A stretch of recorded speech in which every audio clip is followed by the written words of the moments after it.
One of my favorite books, one of my all-time favorite books in karate is this one, The Essence of Karate-Do by Funakoshi. This book, I just really, really loved it, full of many, many stories. But what is the essence of Karate-Do?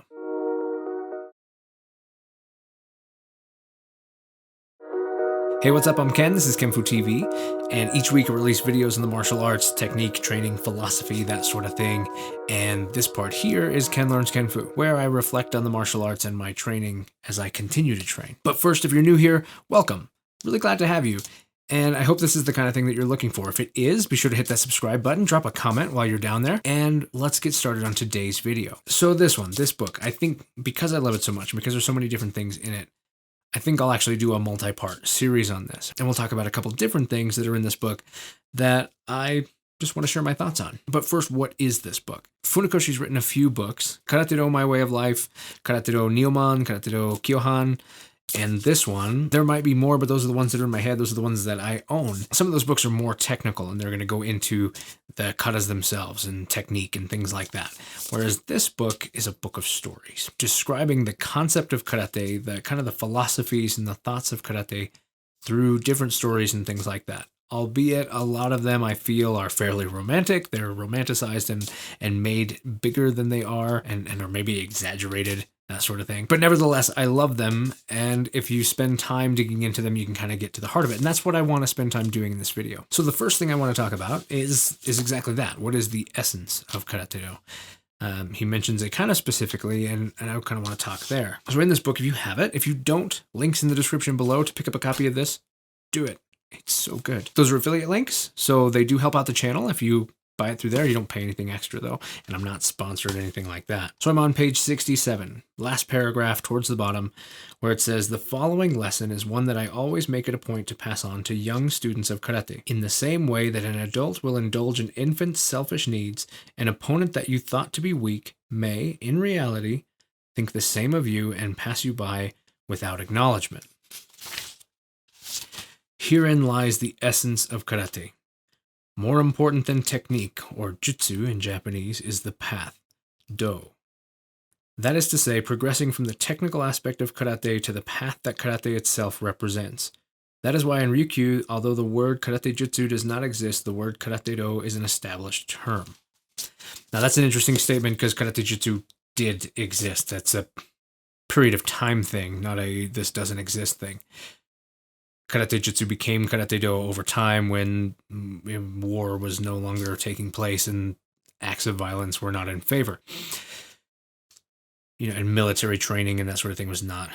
Japan was not at war anymore, and so military and martial arts and skills were not in favor. They were not considered in vogue. So we started following the path of do. There's a whole thing about that, and then started with judo, all that. But that's besides the point when it comes to this. Obviously, what he's saying is that the art and the skill itself is not as important as the path one follows or the underlying essence of what's there. When I say it like that, it kind of sounds cyclical. Like I'm saying, okay, the essence of karate is not the technical, it's the essence of karate, and then we just loop back around. But what I think is meant there is that the technical ability is secondary to the thought behind it, the reason you do it, and how you may approach it. We'll continue this. I want to go right into the very next section of this book in maybe the next video. So let's talk about what he says here, where he says that your opponent, who you may think is weak, may pass you by thinking that you are also weak. Interesting idea, right? And I think the heart of that is that things don't have to go to violence. Just because this person is your opponent,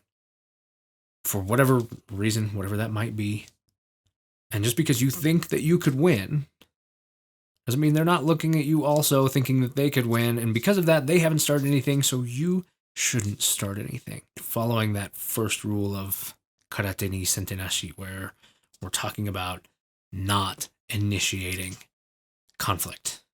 Okay, I know that people typically translate that as there's no first strike in karate, but I think it's important to recognize the idea of sente, and sente being the initiative, and not taking the initiative in conflict. So here's talking about if you don't do anything, if this is not something where you feel you need to do something, the other person may also feel nothing needs to be done and nothing will come of it. You don't have to prove anything to them. And if they're not feeling like they need to prove something to you, then it's over.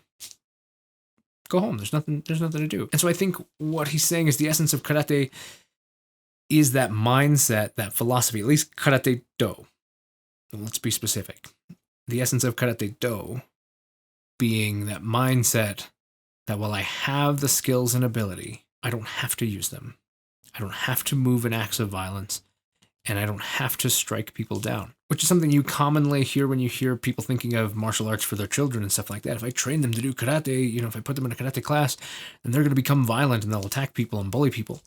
It's very much the opposite, right? It exposes the idea of violence. It exposes the idea of what this is like for the other person, and it trains you in control. I believe that at this time period, Funakoshi's highest regard of karate was exhibited in that control. If you could be the most capable person in the room when it comes to violence, but yet not be a dangerous person in the room, then you've mastered the essence of karate. You studied the art of building a strong body, a strong heart, a strong mind, but have tempered that with virtue and integrity and are not out causing trouble. I think that's important. I think that when it comes to the martial arts, that should hopefully be the goal. That, to me, is one thing that is different between martial arts and combat sports. Combat sports have a different goal, a different function. The art in the martial arts is this cultivation of the person. There are beautiful character traits that come about through training in boxing and things like that you see in young kids. The coaches bring this out of people. It's a beautiful thing. There's a lot of that stuff, but it's usually secondary. It's not usually of intent. That's not the goal there.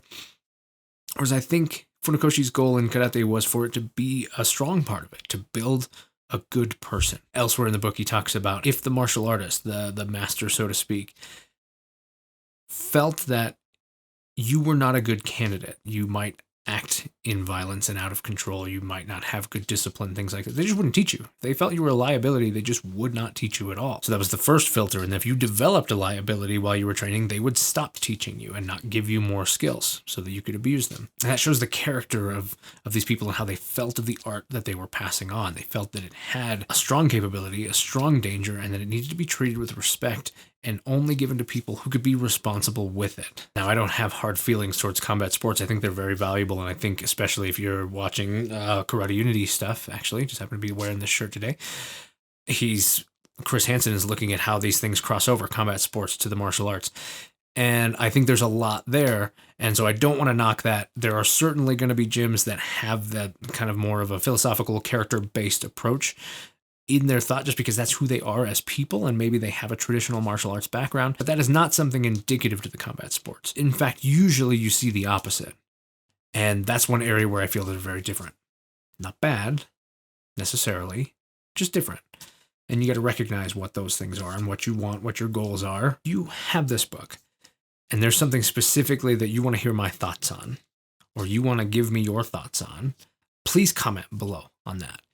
I've got some other spots in here that I've earmarked to talk about, but maybe we'll talk about some of the other ones that you bring up if that is the case. Don't forget, if you want a copy of this book, there's a link in the description below where you can pick one up. If you liked this video, please hit that like. If you want to subscribe, you can hit right here. You want to see more videos like this, you got those right here. And here's a couple videos that I think you might like. But that's it for now. I'll catch you next week with more on the essence of karate.